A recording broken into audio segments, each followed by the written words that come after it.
Okay mga paps, usapang gear shifting lever tayo, no? Bigyan ko lang kayo ng konting idea. Kung naranasan niyo yung mga ganitong senaryo, mahirap magbawas, mahirap magdagdag, ayaw bumalik nung shifting lever, yan, na panoorin mo tong video ko, no? Magkakaroon ka dito ng idea, no? Para solusyonan yung problema ng motor mo. Sige, umpisa natin to.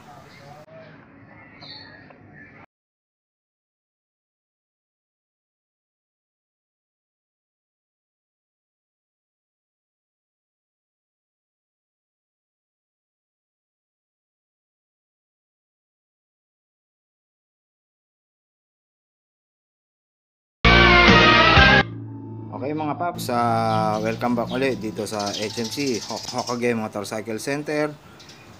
Nandito tayo ulit para magbigay ng kaunting kaalaman sa inyo, lalong lalo na doon sa mga baguhan, no? Usapang ano tayo,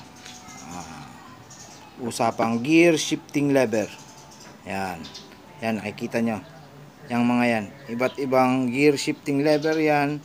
135, NS 150, RS 200, then R180.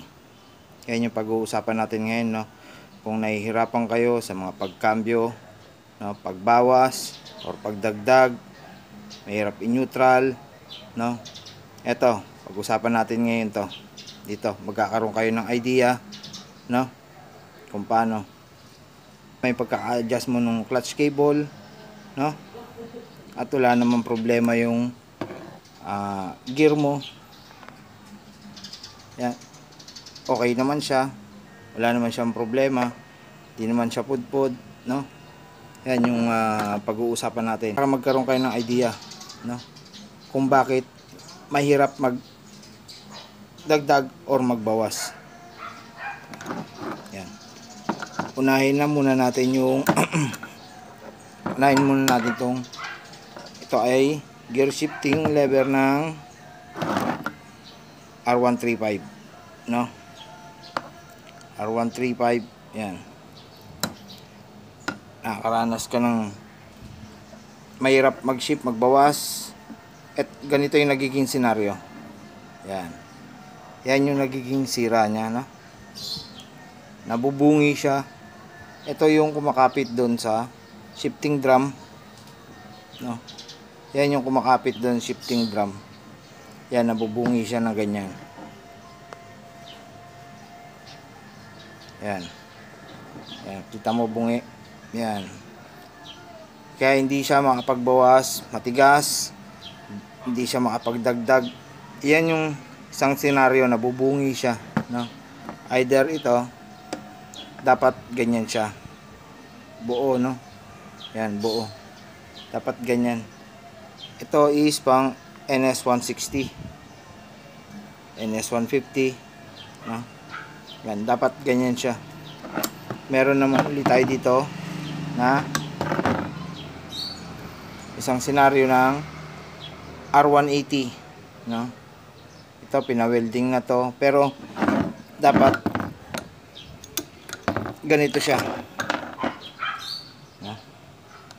Yan. Dapat ganyan siya. Ito, dapat same to rito. Ganyan siya. Kaso, bungi na. Yan. Kaya, nahirapan na rin mag-shift matigas. Matigas magbawas, matigas magdagdag. No? Kasi, yan nga, bungi na.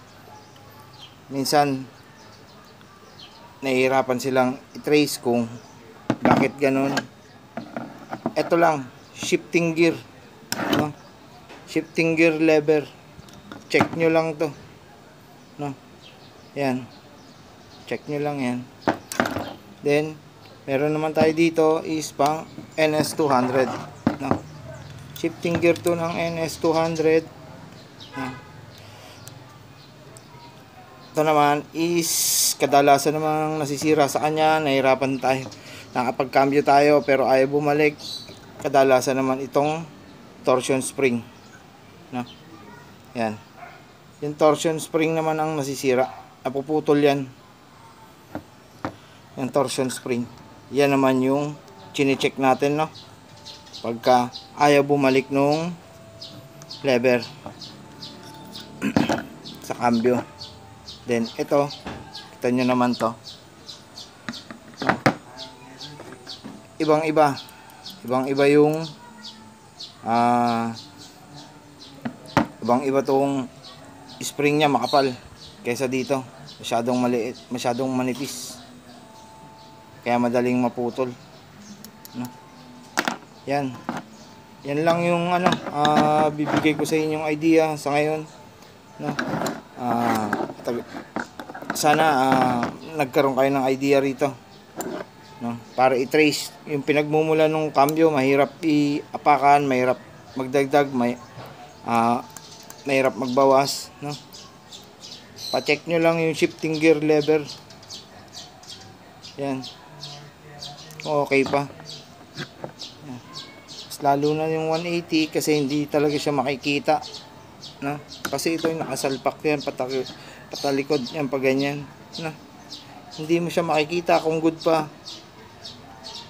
Kailangan mo talagang bunutin yung 180 yan para makita mo kung food na o hindi pa, no?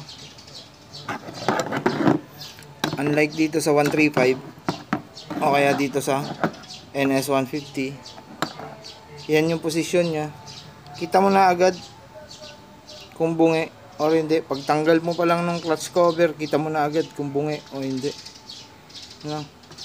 Unlike dito sa 180, no? Hindi mo siya makita. Dito naman sa NS, kita mo siya, pero yung spring hindi mo rin makita kasi nandito siya sa likod. Yan, no? Ganyan yung scenario nya, ganyan yung position nya. Kailangan mo talagang hugutin sa crankcase, para i-check. Yan mga paps, sana nagkaroon kayo dito ng idea, no? Kahit papaano. Kung nararanasan nyo yung ganong senaryo, mahirap magkambyo, mahirap magbawas, mahirap magdagdag, okay naman yung clutch cable nyo, good naman yung lever arm nyo, isa to sa mga dapat nyong ipacheck, no? Yung gear shifting lever, yan, isa yan sa mga dapat nyong ipacheck pagka nakaranas kayo ng mga ganyang senaryo sa lahat ng rouser, no?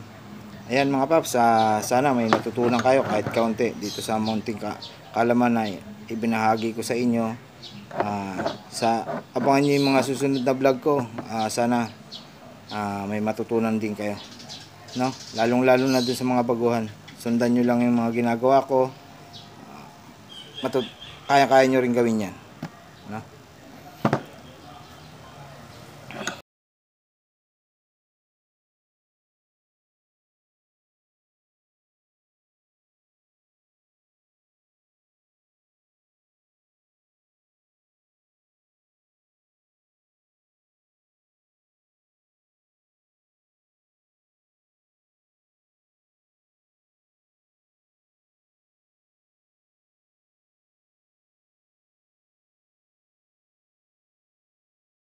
Okay mga paps, hanggang dito na lang uli yung vlog natin, ano?